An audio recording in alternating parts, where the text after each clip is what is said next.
దానియేలు రెండవ గ్రంథము 1-24 వరకు. దానియేలు గ్రంథము 2వ అధ్యాయము. నెబుకద్నెజరు తన ఏలుబడి అందు 2వ సంవత్సరమున కలలు కనెను. అందును గురించి ఆయన మనస్సు కలతపడగా ఆయనకు నిద్ర పట్టకుండెను. కాగా రాజు తాను కనిన కలలను తనకు తెలియజెప్పుటకై శకునగాండ్రను గారడి విద్య గల వారిని మాంత్రికులను కల్దీయులను పిలువనంపుడని ఆజ్ఞేయగా వారు వచ్చి రాజు సముఖమున నిలిచిరి.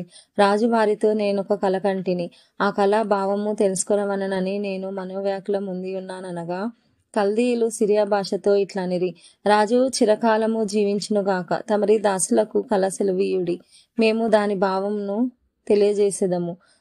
రాజు, నేను దాన్ని మర్చిపోతుని గాని కలను దాని భావమును మీరు తెలియజేయని ఎడల మీరు తిత్తునీలుగా చేయబడుదురు, మీ ఇండ్లు పెంటకుప్పగా చేయబడును. కలను దాని భావమును తెలియజేసిన ఎడల దానములను బహుమానములను మహాఘనతయు నా సముఖంలో నొందుదురు గనుక కలను దాని భావమును తెలియజేయడనగా వారు, రాజు ఆ కలను తమరి దాసులమైన మాకు చెప్పిన ఎడల మేము దాని భావమును తెలియజేసేదమని మరలా ప్రత్యుత్తరం ఇచ్చిరి. అందుకు రాజు ఉత్తరం ఇచ్చి చెప్పినదేమనగా, నేను మరిచియునుట మీరు చూచి కాలాహరణం చేయవలనని మీరు కనిపెట్టుచున్నట్లు నేను బాగుగా గ్రహించుచున్నాను. కాలము ఉపాయముగా గడపవలనని అబద్ధమును మోసపు మాటలను నా ఎదుట పలక నిర్దేశించి ఉన్నారు.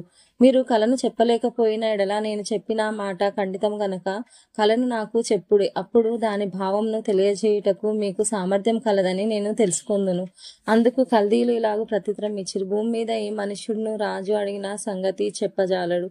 ఏ చక్రవర్తియు అధికారియు శకునగాని యొద్ద గారడి విద్య గల వాని యొద్దను కల్దీయుని యొద్దను ఇట్టి సంగతి విచారింపలేదు. అందుకు రాజు కోపం తెచ్చుకొని అత్యాగ్రహం గలవాడై జ్ఞానులందరినీ సంహరింపవలనని ఆజ్ఞ ఇచ్చే. బబులోనులోని ఇట్టి శాసనం బయలుదేరుట వలన జ్ఞానులు చంపబడవలసి ఉండగా వారు దానియేలును అతని స్నేహితులను చంపజూసిరి. అప్పుడు దానియేలు బబులోనులోని జ్ఞానులను చంపుటకై బయలుదేరిన రాజా దేహ సంరక్షకుల అధిపతి అగు అర్యోను దగ్గరికి పోయి జ్ఞానయుక్తంగా మనవి చేసెను.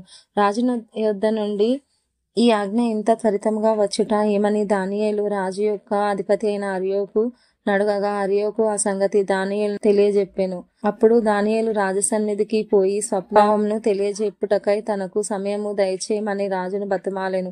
అప్పుడు దానియేలు తన ఇంటికి పోయి తన స్నేహితులైన హనన్యాకును మిషాయేలునకును అజర్యాకును సంగతి తెలియజేసి తానును తన స్నేహితులను బబులోనులో తక్కిన జ్ఞానులతో కూడా నశింపకుండునట్లు ఆ కళ యొక్క మర్మ విషయంలో పరలోకమందున్న దేవుని వలన కటాక్షం పొందు నిమిత్తమై ఆయనను వేడుకొనుడని వారిని హెచ్చరించెను. అంతటా రాత్రి అందు దర్శనం చేత ఆ మర్మము దానియేలునకు బయలుపడెను గనుక దానియేలు పరలోకమందున్న దేవుని స్తుతించెను. ఎట్లనగా, దేవుడు జ్ఞాన బలము గలవాడు, యుగములన్నిటను దేవుని నామము స్తుతినొందును గాక. ఆయన కాలములను సమయములను మార్చువాడై ఉండి రాజులను త్రోసివేయుచు నియమించుచు ఉన్నవాడును, వివేకులకు వివేకమును జ్ఞానులకు జ్ఞానమును అనుగ్రహించువాడునై ఉన్నాడు. ఆయన మరుగు మాటలను మర్మములను బయలుపరచును. అంధకారంలోని సంగతులు ఆయనకు తెలియను.